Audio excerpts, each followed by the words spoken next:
In the searing heat of conflict, where the air is thick with the scent of iron and adrenaline, peace is usually the first casualty. We build walls, we sharpen steel, and we speak in the language of ultimatums. But what if the most powerful diplomat on Earth didn't speak a single word? Meet Aloka. Not a soldier, not a politician, but a soul wrapped in fur. To some, he was just a stray. To history, he became the peace dog, a living bridge across the world's most dangerous divides. Aloka didn't understand borders. To him, a wire fence was just a place to scratch an ear, and a trench was just a sheltered spot for a nap. He began his journey in the shadows of the high-altitude peaks, wandering between outposts where men were trained to see each other as shadows.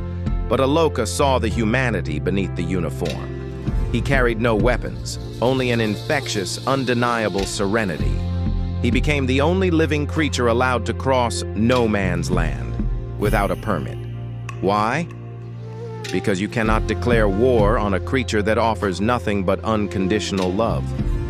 He was the silent mirror, reflecting the peace that every soldier secretly craved.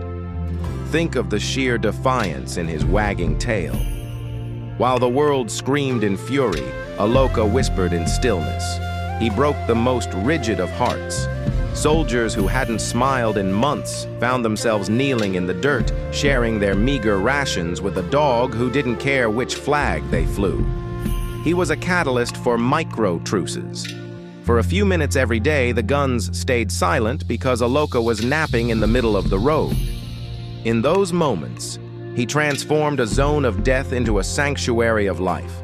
His name, Aloka, means enlightenment or luster, and he lived up to it by illuminating the darkest corners of the human spirit. Aloka eventually passed, as all earthly legends must. But he left behind a legacy that shames our complex treaties. He proved that peace isn't just the absence of war. It is a presence. It is the courage to be vulnerable.